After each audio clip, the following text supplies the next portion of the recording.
before you hear a single shot, before you meet a single soldier, I need you to understand something. Most people think moral dilemmas happen in slow motion. They picture a general standing over a map, stroking their chin, saying things like, the needs of the many outweigh the needs of the few. That's not how it works. For me, it happened to 0300 hours in the rain with a broken radio, a 12-year-old girl holding a detonator, and 3 words from my commanding officer that I still hear every time I close my eyes. Asterisk, this isn't a story about heroes. It's a story about who we become when the math of survival stops adding up. My name is Sergeant Mira Khalid, and I'm the one who pulled the trigger. The rain didn't fall in Nakjar Valley. It punched. Each drop felt like a pebble thrown by an angry god, hammering against my helmet, sliding down the back of my neck where my body armor didn't quite meet my collar. I'd been in this patrol base for 73 days, and I still hadn't gotten used to the way the monsoon season turned every simple task into a negotiation with drowning. Contact front, 200 meters, moving east to west. That was Private First Class Lena Okonkwo, our point woman, her voice flat and professional through the headset. Lena never raised her voice, even when a bullet passed close enough to stir her braids, which happened twice last week. She'd just say incoming the same way she'd announce a change in weather. I raised my fist. The squad froze. 14 of us, strung out along a ridgeline that overlooked what used to be a village. 3 months ago, the satellite photos showed houses, a school, a market. Now, craters, ash, the skeletal remains of olive trees that had stood for generations. The war had been going on for 19 months. Officially, we were here as peace enforcement under a UN mandate. Unofficially, we were referees in a genocide disguised as a civil war. Hold position, I said into my mic. Okonkwo, what's your visual? Hard to say, Sergeant. Thermal's picking up 4 heat signatures. They're moving fast. Could be civilians. Could be combatants. Could be both. Could be both. That was the problem, wasn't it? I crawled forward through the mud, keeping my body below the ridgeline. The valley stretched out below us, like an open wound. To the north, the hills where the government forces had dug in with their Russian-supplied artillery. To the south, the swamps where the rebel factions, which one was which this week, ran their supply lines. And in the middle, ordinary people who just wanted to wake up without hearing shelling. I reached Lena's position and peered over the edge. Below us, a narrow trail cut through the valley floor. 4 figures moved along it, hunched against the rain. They weren't carrying rifles. I could see that much even through the downpour. But they were carrying something. Doc, I said, get up here. Specialist David Doc Park crawled forward, his medical kit bumping against his hip. Doc was 34 years old, which made him ancient by infantry standards, but the Army had pulled him out of retirement because they were desperate for combat medics. He had the kind of face that looked like it had been carved from old wood, weathered, patient, and permanently unimpressed. Tell me what I'm looking at, I said, handing him my binoculars. Doc studied the figures for a long moment. Then he lowered the binoculars and looked at me with an expression I'd learned to recognize. It was as I've seen this before, and it still makes me sick face. Those are kids, Sergeant. 3 of them. Maybe 10, 12 years old. They're carrying a 4th. Smaller. Injured. Hard to tell from here, but I think one of them's missing a leg below the knee. I felt my stomach tighten. We were 3 clicks from friendly lines in a valley that had been designated a free fire zone by the government forces. If an artillery spotter saw those kids moving, they'd be dead in 30 seconds. We need to move, I said. Get them off that trail before someone... Sergeant. That was Staff Sergeant Marcus Webb, my second in command, calling from the rear of the column. We got a problem. What kind of problem? The sat phone just lit up. Command want a sitrep, and they're asking specifically about civilian movement in sector. I closed my eyes. Rain dripped from my lashes. What did you tell them? I told them negative. Figured we'd have this conversation before I committed to anything. Marcus was good at that. He'd been a squad leader for 8 years, through 2 deployments to Afghanistan, and 1 to somewhere in Africa that the official record still called a training mission. He had the kind of instincts that kept soldiers alive, and the kind of backbone that kept commanding officers honest. Good, I said. Keep it that way for now. I'm going to make contact. Make contact. That was Private First Class Tommy Rook Rios, our youngest soldier, fresh out of basic, and still convinced that every operation would end with him getting a medal. With who? The kids. With the kids, Rook. You got a problem with that? Rook shook his head quickly, but I could see the anxiety behind his eyes. He was 19 years old. He'd joined the army because his older brother had done the same, and his older brother had come home in a box from a different war in a different country where the uniforms had been different colors, but the math had been exactly the same. Here's how this works, I said, switching my voice to the tone that made people listen. Okonkwo, you're on Overwatch. If anything with a weapon moves within 500 meters, I want to know about it before the bullet hits. Webb, you've got the squad. Doc, you're with me. Everyone else, stay frosty and keep your sectors. Questions? No one had questions. They never did, not with that tone. Doc, and I moved down the slope, using the rain as cover. The mud tried to steal my boots with every step. By the time we reached the valley floor, I was soaked through to skin that hadn't seen sunlight in 3 months. The trail was narrow, barely wide enough for 2 people to walk side by side. The kids were maybe 50 meters ahead now, moving slower than before. The one carrying the injured child was struggling. I could see the strain in his shoulders, the way his legs wobbled with each step. Stay here, I said to document if things go sideways. You're the only one who can patch them up. And if things go really sideways, then you patch me up first. I'm the one with the rank. Doc snorted a sound that was half laugh and half cough. Leadership. What a concept. I walked forward with my hands visible, my rifle slung across my chest, but pointed at the ground. Standard contact procedure for civilians. Not that anything about this war was standard. Hey, I called out. Hey, stop. I'm not going to hurt you. The kids froze. 3 of them spun around, and I got my first clear look at their faces. They were young. Too young. The oldest looked maybe 12, a boy with hollow cheeks, and eyes that had already learned how to calculate threat. The other 2 were smaller, a girl and another boy, maybe 10 and 9. And the one on the ground, the injured one, was barely older than a toddler. Dear God, what happened? I asked, my voice softer than I'd intended. Who hurt her? The oldest boy stepped in front of the others, his chin raised in a gesture that was trying very hard to be defiance, but was really just terror. He said something in a language I didn't understand, one of the local dialects too fast for my basic phrasebook vocabulary. I don't understand, I said. Do you speak English? Français? Arabic? The boy stared at me. Then, slowly, he pointed to the ridge behind us. The soldiers, he said, his accent thick but the words clear enough. The soldiers in the hills. They shot our village. They shot my sister. I looked down at the little girl lying in the mud. She was maybe 4 years old.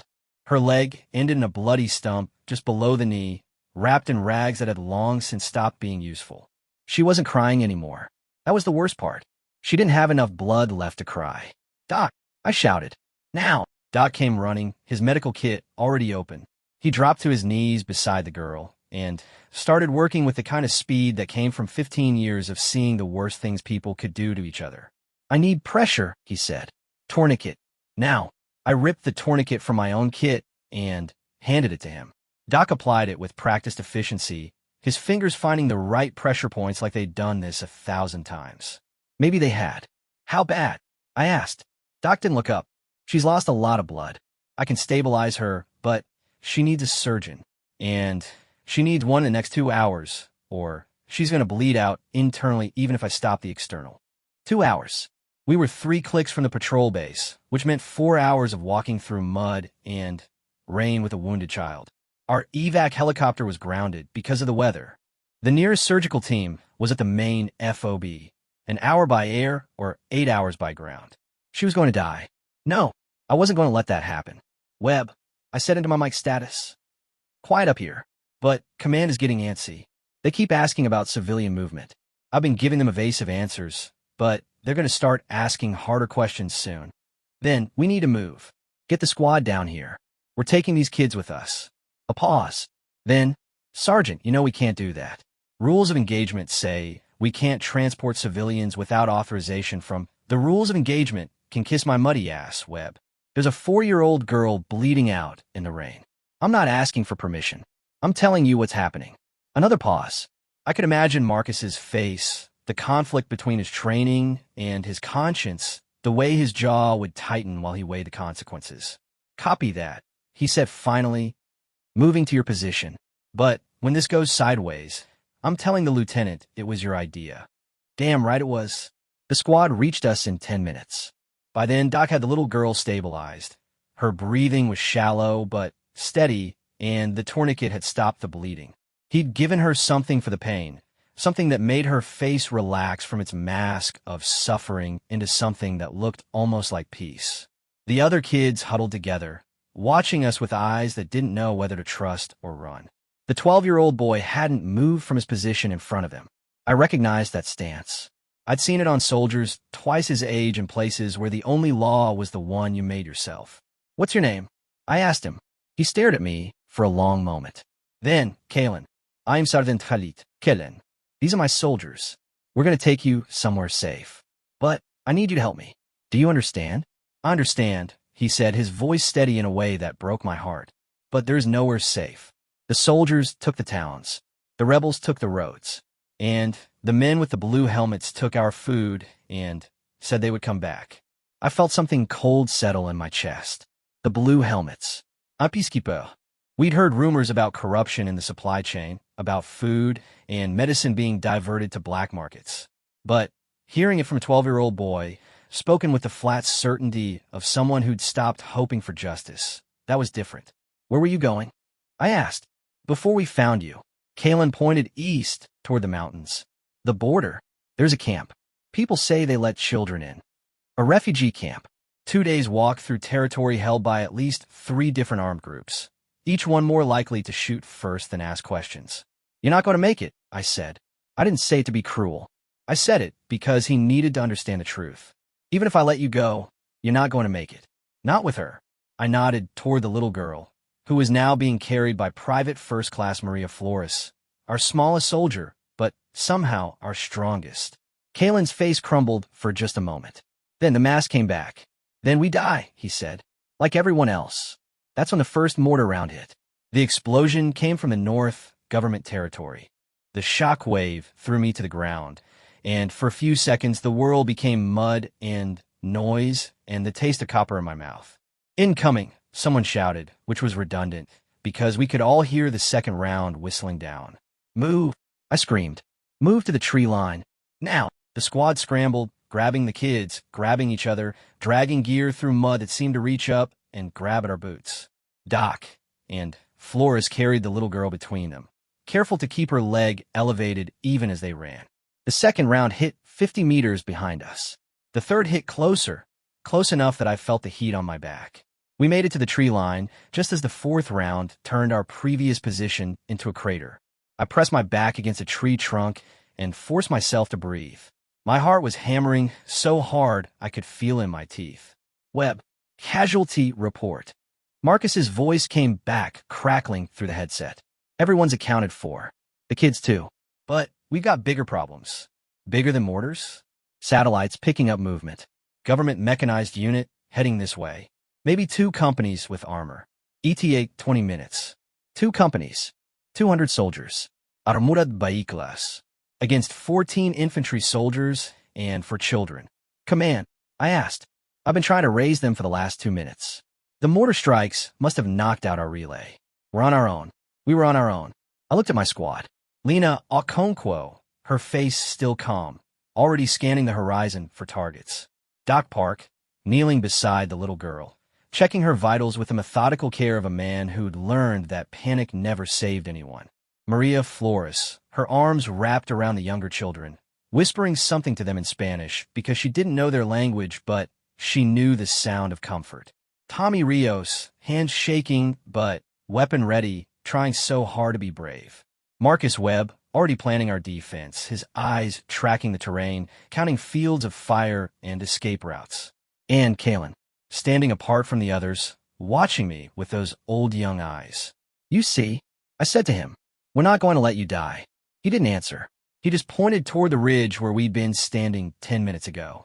The first armored vehicle crested the hill. I had 2 choices. Choice 1, abandon the kids, move fast and light, and try to evade the government forces through the swamp. We might make it. We'd done it before. But the kids would slow us down, and the little girl would die even if the soldiers didn't find her. Choice 2, stay and fight. 14 against 200. The terrain favored us. The tree line gave us cover, and the narrow valley funneled their approach. We could make them pay for every meter. But eventually, they'd overwhelm us. Eventually, we'd all die. There was a third choice.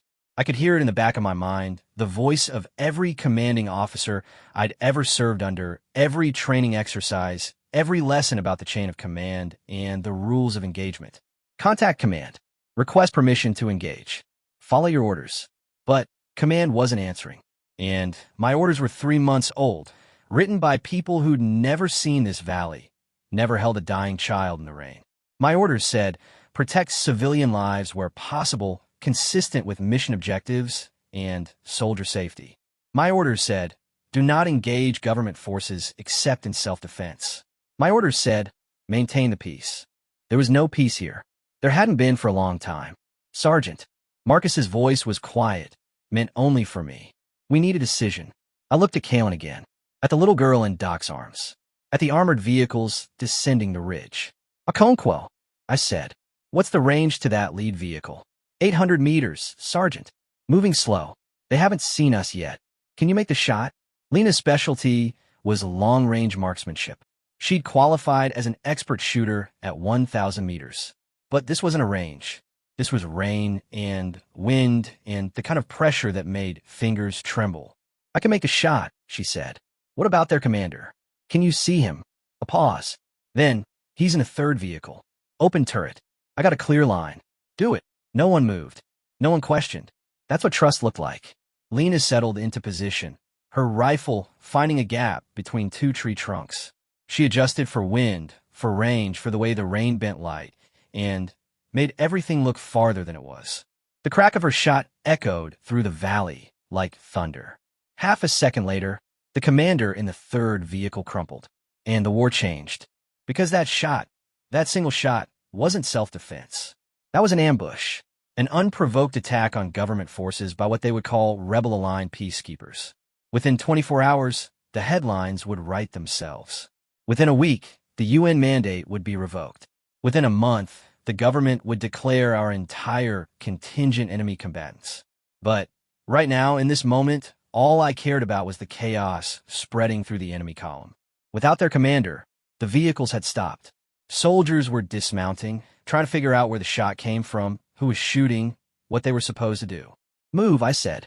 Now, head east, toward the border. Stay in the tree line as long as you can.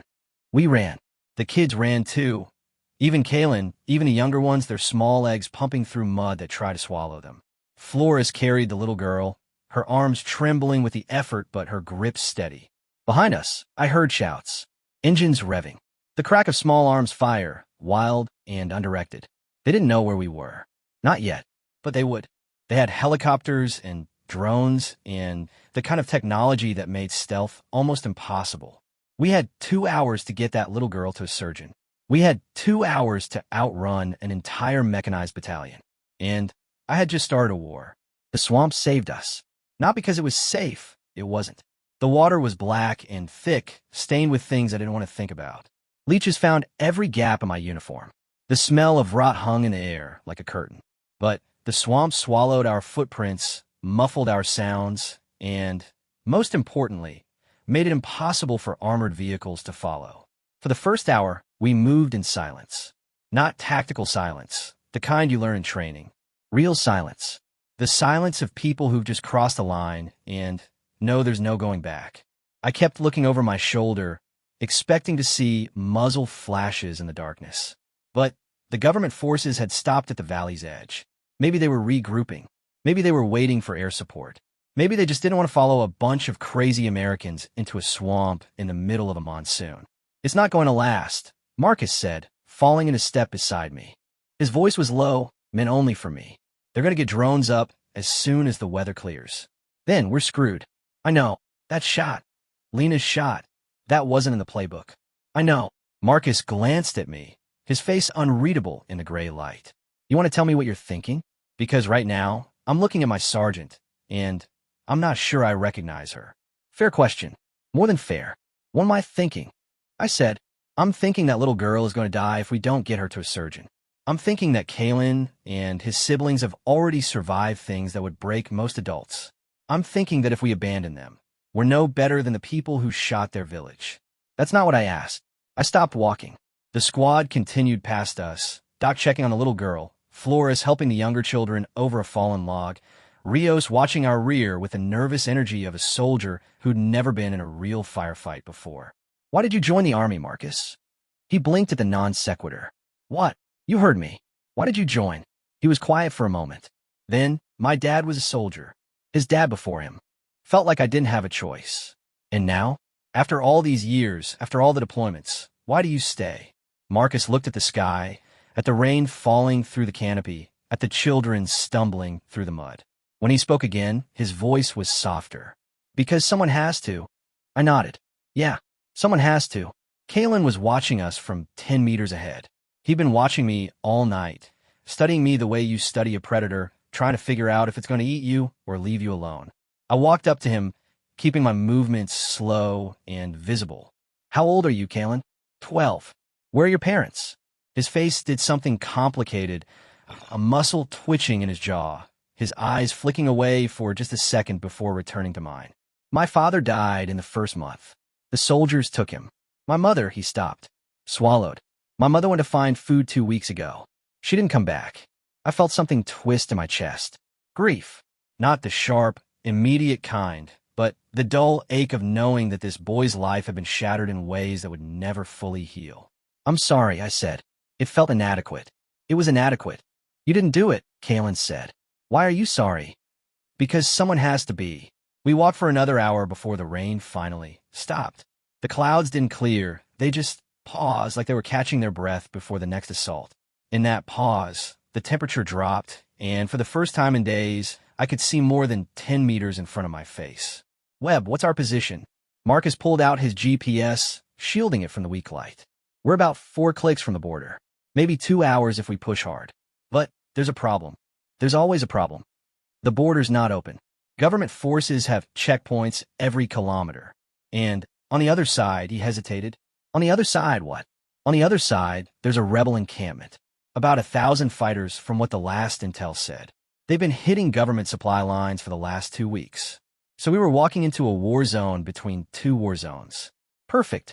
We need to change direction, I said. We can't go through either of them with the kids. Change direction to where? North is government artillery. South is more swamp, and then open desert with no cover. East is the border. West is where we just came from, and I guarantee they've got patrols looking for us. I closed my eyes and ran through the terrain in my head. The maps we'd been issued were outdated, but I'd spent enough time in this valley to know the ground. There's a village, I said, about 6 clicks southeast of here, called Merritt. We passed through it during the first week. There's a clinic. It's small, but they got a doctor, an older woman, trained in France, came back to help her people. And the government forces? They weren't there 3 months ago. I don't know about now. Marcus frowned. That's a lot of unknowns, Sergeant. I know, but it's the only chance that little girl has. The border's too far, and even if we made it, the camp won't have surgical capability. They're lucky if they have bandages. I looked over at Doc, who was checking the girl's vitals again. Her face was pale, too pale, and her breathing had become shallow. Doc, how much time? He didn't look up. If we're lucky, 2 hours. If we're not, less. 2 hours to cover 6 clicks through unfamiliar terrain with children while avoiding government patrols and possibly rebel fighters. Change of plans, I announced. We're heading to Merritt. It's 6 clicks southeast. There's a clinic with a doctor. That's our best shot. And if the clinic's been destroyed? Rook asked. Or occupied. Or then we adapt. That's what we do.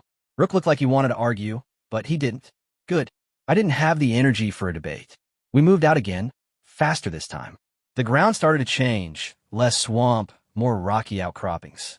The trees thinned, which made me nervous. Without cover, we were visible to anyone with binoculars and a clear line of sight.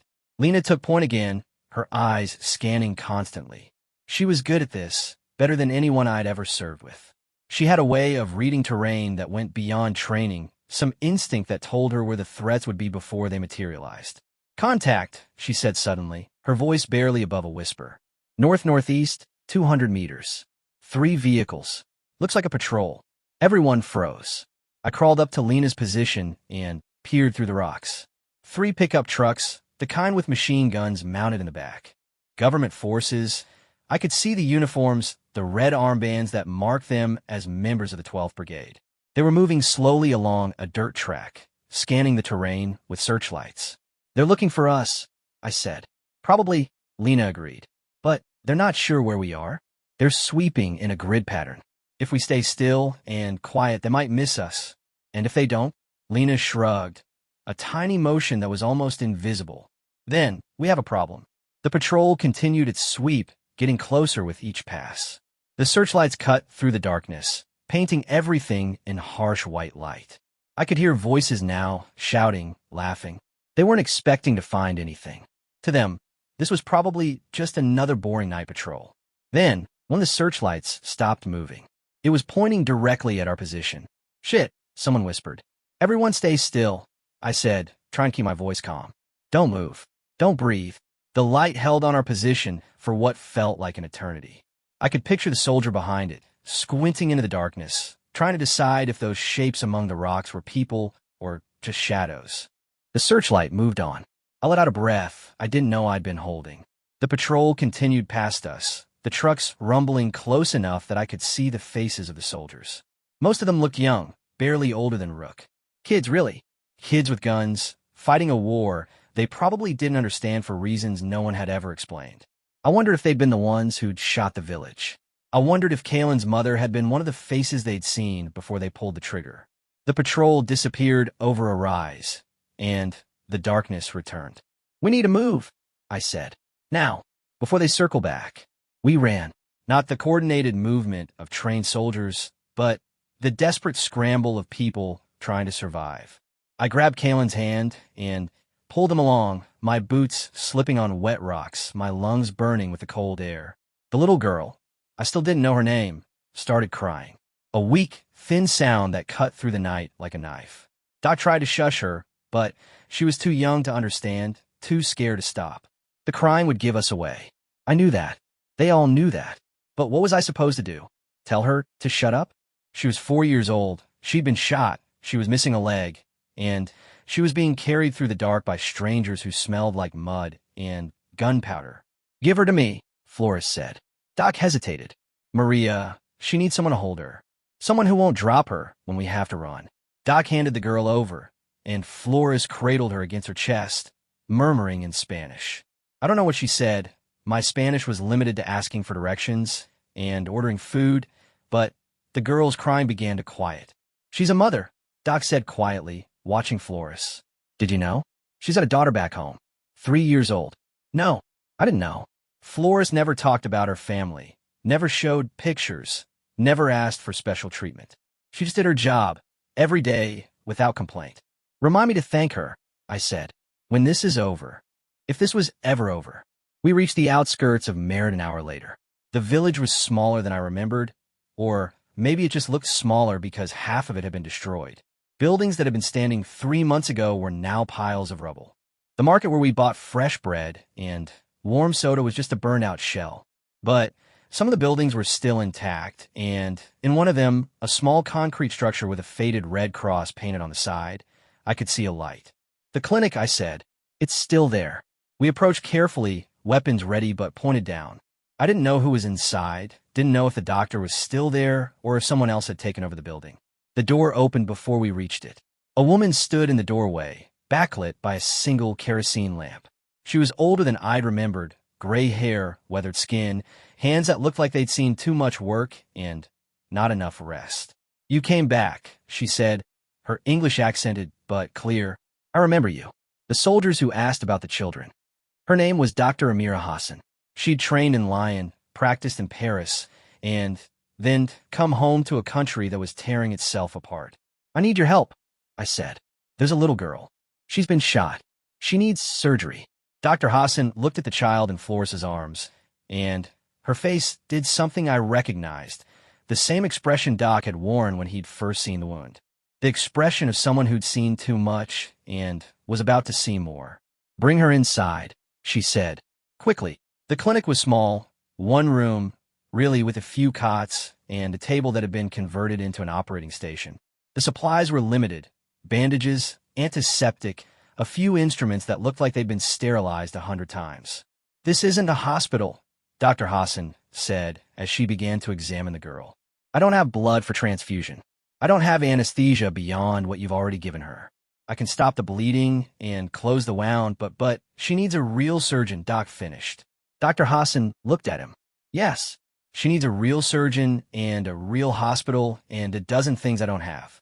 But I can keep her alive. For now." "Then do it," I said. "Do whatever you can." While Dr. Hassan worked, I posted guards around the building and tried to make sense of what we'd done. We'd fired on government forces. We'd taken unauthorized action. We disobeyed direct orders by engaging with civilians. If we made it back to friendly lines, I'd face a court-martial. At best, I'd be stripped of my rank and dishonorably discharged. At worst, well, there were laws about soldiers who started wars. But that was assuming we made it back at all. "Sergeant." Marcus appeared at my elbow, his face grim. "We've got a problem." "Another one?" "I just picked up a transmission. The government's put out a bulletin. They're calling us terrorists. They're saying we're working with the rebels, that we ambushed their convoy in coordination with enemy forces." "That's a lie." "Of course it's a lie. But it's a lie people are going to believe. And now there's a bounty on our heads. Any militia, any warlord, any farmer with a rifle and a grudge can collect if they bring us in." I felt the weight of that settle on my shoulders. We weren't just cut off anymore. We were hunted. What about the UN? Our command. Command is denying any knowledge. They're saying we're rogue operators, that we acted without authorization. They're trying to distance themselves. Of course they were. That's what organizations did when things went wrong. They protected themselves first, their people second. "We're on our own," I said. Marcus nodded. "We're on our own." I should have felt fear. Maybe I did, somewhere deep down where the rational part of my brain was still calculating odds and counting ammunition. But mostly I felt tired. Tired of war. Tired of choices. Tired of carrying the weight of lives that weren't mine to save. Kalen was sitting against the wall of the clinic, watching me again. "You're thinking about running," he said. I blinked. "What?" "You're thinking about running. About leaving us here and trying to get back to your people." I've seen that look before. On my father's face, before the soldiers took him. I sat down next to him, my knees protesting after hours of movement. "I'm not going to run, Kalen." "Why not?" "It would be easier. Safer. Because someone has to stay." He considered this, his young face serious in the lamplight. "My mother used to say that," he said. "When the soldiers came to our village, when they took our food and burned our fields, she would say, 'Someone has to stay.' And then she would give bread to the old people who couldn't walk and water to the children who were too small to carry it. And she would tell us that staying was harder than running, but it was the only way to be human." "What happened to her?" Kalen's voice dropped to a whisper. "She went to find food. She told me to stay with my sister, to protect her. I didn't want to. I wanted to go with her. But she said someone has to stay, Kalen. Someone has to be here when I come back." He looked down at his hands. "She didn't come back." I didn't know what to say. What do you say to a 12-year-old boy who's been orphaned by a war he didn't start and can't stop? So I did the only thing I could think of. I put my hand on his shoulder, and I stayed. Inside the clinic, Dr. Hassan finished her surgery. She emerged with blood on her hands and exhaustion in her eyes. "She'll live," she said, "for now. But she needs more than I can give her. Antibiotics. Blood. Aprupe boom clusura. If she gets an infection, she won't," Doc said. "I've got antibiotics in my kit. Broad spectrum. It'll buy her time." Time for what? Time for us to figure out what comes next. What came next arrived 40 minutes later in the form of a rebel commander named General Adebayo. He came with 40 fighters, all of them armed with weapons that range from modern assault rifles to antique hunting shotguns. They surrounded the clinic before we knew they were there, emerging from the darkness like ghosts. "American soldiers," Adebayo said, stepping into the light. He was a tall man, thin, with close-cropped hair and eyes that missed nothing. "I've heard about you. The ones who shot the government commander in the valley." "News travels fast," I said, keeping my hands visible but my stance ready. In a war, news travels at the speed of fear. He looked at the clinic, at the guards I'd posted, at the children huddled against the wall. "You're protecting civilians." "Yes." "Why?" The question caught me off guard. "Because that's what we do." Adebayo smiled, but there was no warmth in it. "That's what you say. But I've seen what your country does. I've seen the bombs you drop, the sanctions you impose, the way you talk about protecting civilians while you sell weapons to the people who kill them. I didn't have an answer for that. Because he wasn't wrong. I'm not here to argue politics, General. I'm here to save that little girl's life. And what about the other children? The ones in the villages your government forces are shelling right now? The ones your UN peacekeepers abandoned when the fighting got too close? We're not the UN. We're not the government. We're just soldiers trying to do the right thing. Adebayo studied me for a long moment. Then he turned to one of his fighters and spoke rapidly in a language I didn't understand. Here's what's going to happen, he said, turning back to me. You're going to stay here tonight. My people will guard the village. In the morning, I'll send a guide to take you to the border. There's a crossing that the government doesn't control. It's dangerous, but it's possible. And in exchange? In exchange, you're going to tell your commanders what you saw here. The real war. Not the one on the news, not the one in the reports they write for the politicians.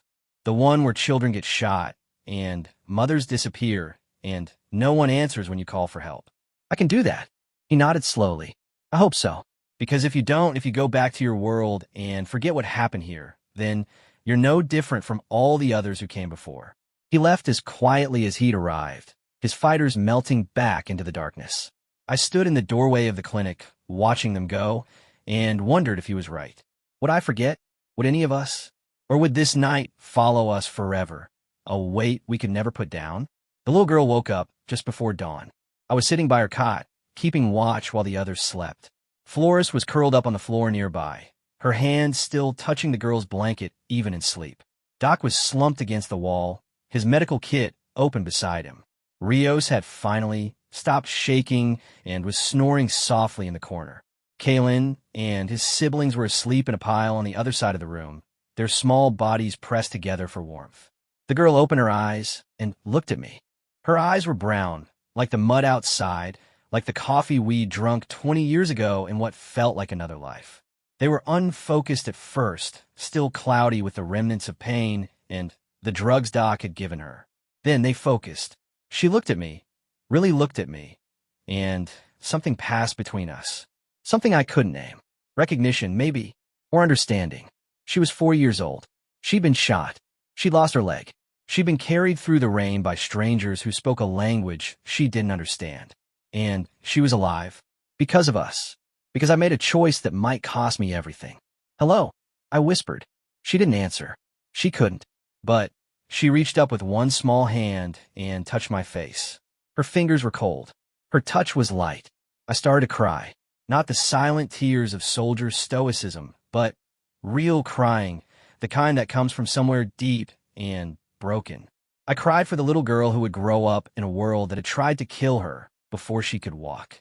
I cried for Kalen, who'd lost his mother and his father and his childhood. I cried for my squad, who'd followed me into something they might not survive. And I cried for myself, for the person I'd been before this night, the soldier who believed in orders and chains of command and the idea that someone somewhere knew what they were doing. That person was gone. In her place stood someone who'd fired the first shot, someone who'd started a war to save a child, someone who'd crossed a line that couldn't be uncrossed. The little girl's hand dropped from my face. She closed her eyes and went back to sleep. I wiped my tears and stood up. We had a long way to go. The guide Adebayo sent was a woman named Sarah. She appeared at dawn, emerging from the mist like something out of a story, tall, raw-boned, with a scar that ran from her temple to her jaw, and eyes that had seen too much to be surprised by anything anymore. You're the American sergeant, she said. It wasn't a question. I am Sergeant Khalid. I don't care what your name is. I care whether you can keep up. She said this while looking at my squad, at our gear, at the children we were still carrying. Her expression was neutral, but I could see the calculation happening behind her eyes, assessing our fitness, our weapons, our chances. We can keep up, I said. We'll see. We left Merritt at first light, heading east through terrain that grew rougher with every kilometer. Sarah moved like she'd been walking these paths her whole life, because she had. She didn't consult maps or GPS. She just walked, occasionally changing direction based on signs I couldn't see. The government's pulled back their checkpoints, she said after an hour of silence. Too many of their soldiers were getting killed by snipers. Now, they're using drones instead. Drones, Rios asked, his voice nervous. Drones with cameras. Drones with missiles. They fly over the border crossings and wait for someone to move. Then they strike. How do we avoid them? Sarah looked at me. We don't. We just move faster than they can track. That wasn't comforting. We walked for another 2 hours before Sarah called a halt. We'd reached a dry riverbed, the rocks still wet from the rain, the banks steep and covered in thorn bushes. The crossing is on the other side of this river, she said, pointing to the east. There's a gap in the fence. The government knows about it, but they can't guard every meter of the border. Too much ground, too few soldiers. And the rebels? The rebels are on the other side. They control a stretch of territory about 20 clicks wide. It's not safe, but nowhere is safe. At least there, you won't have government drones trying to kill you. What about the children? Flores asked. She was still carrying the little girl, whose eyes were open now and watching everything with the blank curiosity of a child who'd learned not to expect anything good. The children come with us, Sarah said. There's a village on the other side. People there will take them.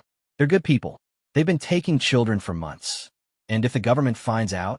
Sarah's expression didn't change. Then they'll bomb the village, like they've bombed every other village.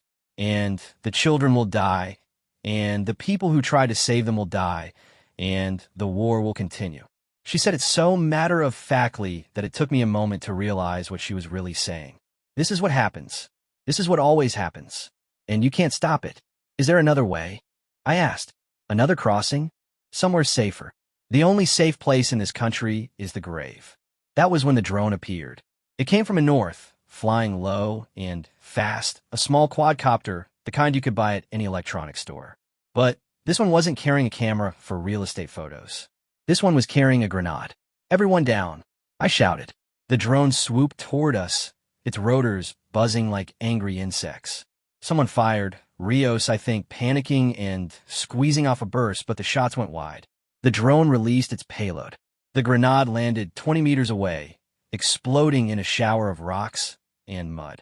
No one was hit, but the shockwave knocked me off my feet.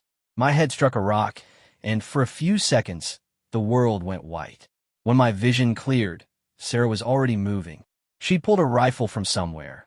I hadn't seen her carrying one, and was tracking the drone as it circled back for another pass. Don't shoot, I said. If you hit it, the grenade will... Too late. Her shot struck the drone's battery pack. The drone exploded, and the grenade it was carrying detonated in the air, sending shrapnel in every direction. I felt something hot slice across my arm.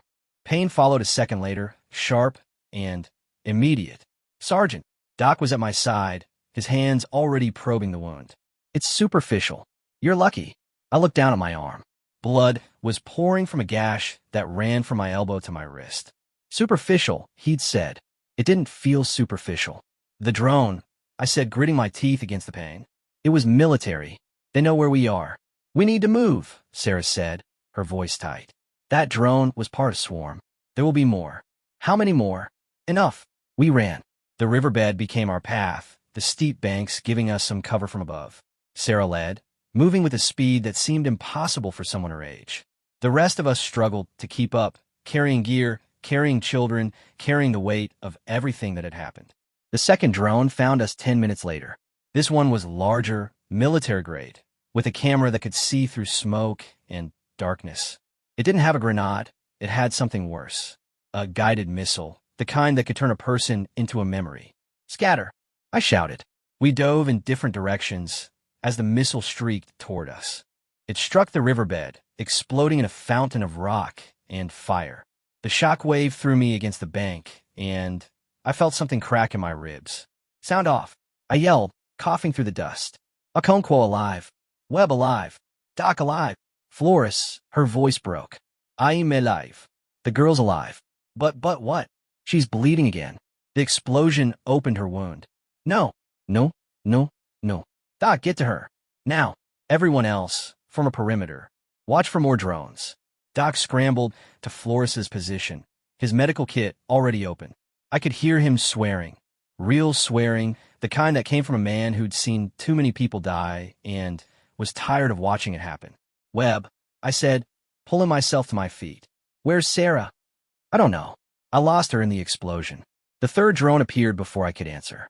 This one wasn't carrying a missile. It was carrying a speaker. Attention, American soldiers. The voice was mechanical, translated, but the words were clear. You are in violation of international law. You have attacked government forces. You are harboring enemy combatants. Surrender now, and you will be treated according to the Geneva Conventions. Surrender? Rios's voice was high-pitched, almost hysterical. Are they serious? They're not serious, Marcus said. They're stalling. They want to keep us in place while they bring up reinforcements. Can we shoot it down? I asked. Lena shook her head. Too far. Too fast. And even if I could, we don't know what else it's carrying. The drone circled above us, its camera watching our every move. I could feel its gaze on my skin, cold and mechanical. This is it, I said. They got us pinned. If we stay here, they'll keep dropping drones until we're all dead. If we run, they'll follow. So what do we do? Flores asked. She was holding the little girl against her chest, trying to shield her from the dust and debris. The girl's bandages were soaked with fresh blood. I looked around at my squad. At their faces, fearful, determined, exhausted. At the children we'd tried to save. At the woman named Sarah, who'd appeared from nowhere to help us, and was now nowhere to be found. I thought about Kaylin's mother, about the last words she'd said to her son. Someone has to stay. Webb, I said. How much ammunition do we have? Not enough for a prolonged engagement. Maybe 200 rounds per person. A few grenades. No heavy weapons. Enough to make a lot of noise. Marcus caught my meaning immediately. You're thinking of a diversion. I'm thinking we split up. I'll take a small team and draw their attention. The rest of you take the children and get to the crossing. No, that was Flores, her voice fierce. No, Sergeant. You're not sacrificing yourself for us. That's not how this works. That's exactly how this works, Flores. That's what leaders do. I'm not leaving you. You don't have a choice. That's an order. Flores's eyes filled with tears, but she didn't argue. Neither did anyone else. They knew. They'd always known. Someone had to stay. I picked 3 soldiers to come with me. Lena, because she was the best shot, and I need her skills. Rios, because he was young and fast and could run messages if things went wrong. And Doc, because if anyone was going to get hurt, I wanted the best medic in the world by my side. The rest would go with Marcus. They'd take the children. They'd make it to the crossing. They'd survive. Sergeant. Marcus pulled me aside, his face tight with emotion. You don't have to do this. Someone does. I could do it. I'm older. I've lived longer. It should be me. I shook my head. You need it on the other side. Those kids are going to need someone who knows how to lead. Someone who won't give up. And you think I won't give up? I know you won't. Because I'm ordering you not to. I put my hand on his shoulder the same way I'd done 100 times before. Get them out, Marcus. Get them to safety. That's your mission now. He nodded, his jaw clenched. Yes, Sergeant. We said goodbye quickly. No speeches. No grand gestures. Just a few words, a few nods, a few tears that we pretended weren't there. Then Marcus and the others disappeared into the riverbed, heading east with the children. And I turned west, toward the drones, toward the government forces, toward whatever waited for me in the darkness. We walked for 20 minutes before we found a place to make our stand. It was a narrow canyon, the walls steep and rocky, with only one entrance and one exit. Easy to defend. Impossible to escape. Perfect. Set up here, I said. Okonkwo, you're on the high ground. Rios, you're with me at the entrance. Doc, you're in the middle. If anyone goes down, you're the only one who can patch them up. And if they come with armor? Rios asked. Then we dive bravely.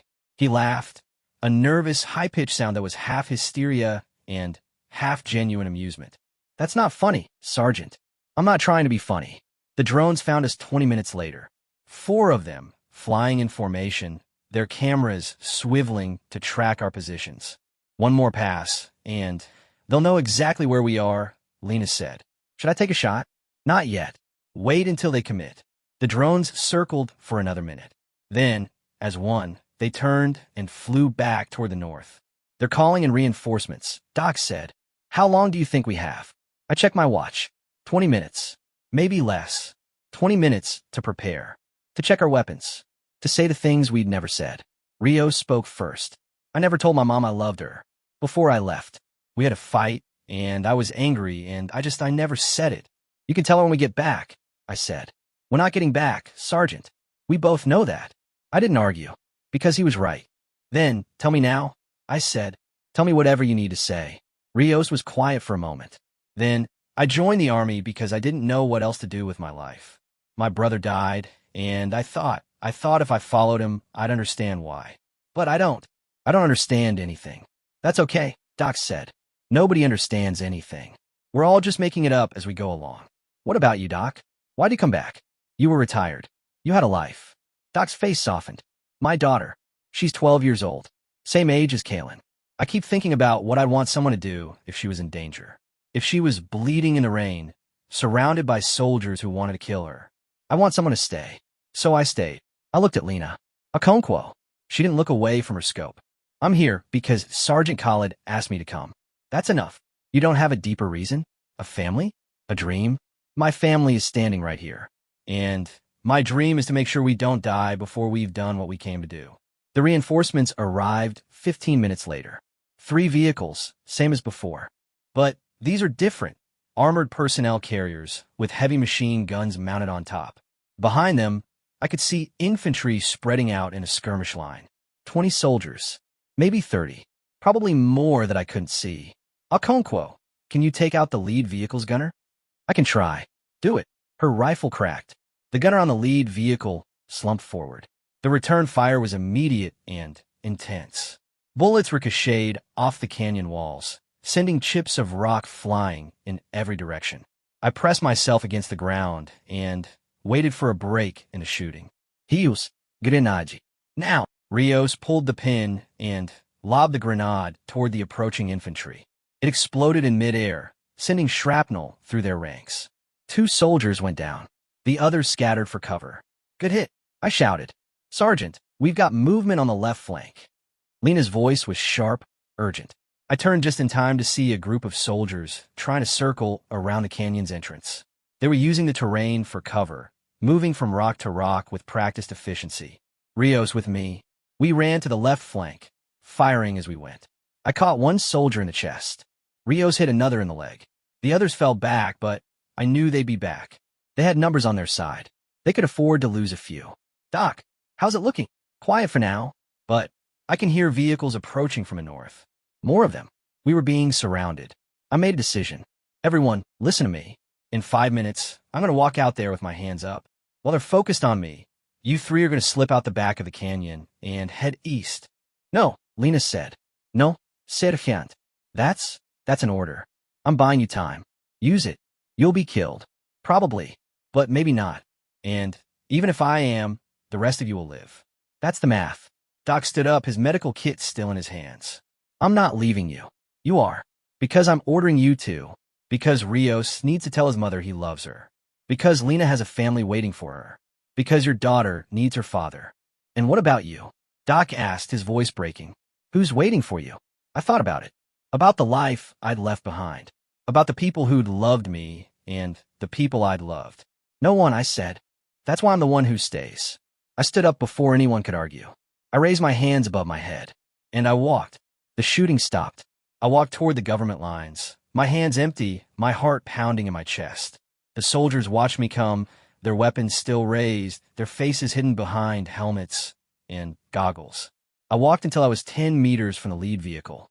Then I stopped. I'm Sergeant Mira Khalid, I said.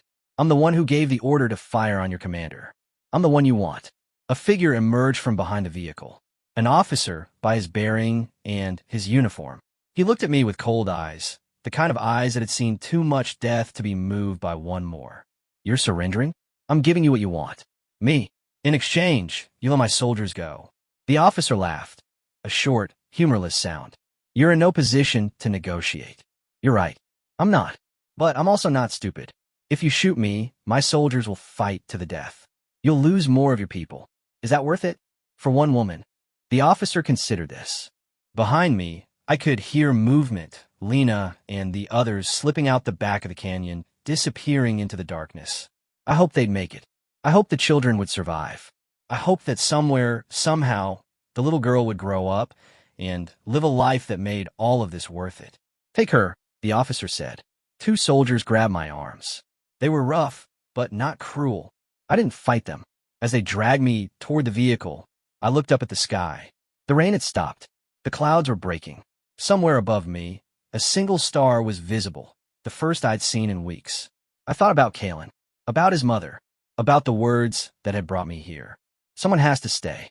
I closed my eyes, and I waited for whatever came next. 3 months later, the cell was small, dark, and cold. I'd been here for 92 days. The guards didn't speak to me. The interrogators came every few weeks, asked the same questions, got the same answers. I'd stopped counting the hours somewhere around day 40. I didn't know what had happened to my squad. I didn't know if the children had made it to safety. I didn't know if the war was still going on or if it had finally burned itself out. I didn't know anything, but I still had hope. Not the bright, burning hope of someone who believes everything will work out.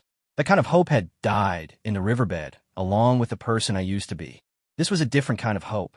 Smaller, quieter. The hope of someone who's seen the worst the world has to offer and still believes that staying is worth it. The door opened. I blinked against the sudden light. A figure stood in the doorway, tall, raw-boned, with a scar that ran from her temple to her jaw. "Suha, Sergeant Collett," she said. "It's time to go." "Go where?" "Home." She stepped aside, and I saw who was standing behind her. Marcus, Lena, Doc, Flores, Hughes, all of them, alive. And in Flores's arms, a little girl with brown eyes and a missing leg who smiled when she saw me. "We came back," Marcus said. "We couldn't let you stay alone." I walked toward them, out of the cell, out of the darkness, into the light. Behind me, the door closed on 92 days of silence. Ahead of me, the war was still going. But for now, in this moment, there was only this family, hope, and the knowledge that sometimes staying changes everything. My name is Sergeant Miracollet. I pulled the trigger that started a war. I would do it again, every time, for every child, for everyone who stays.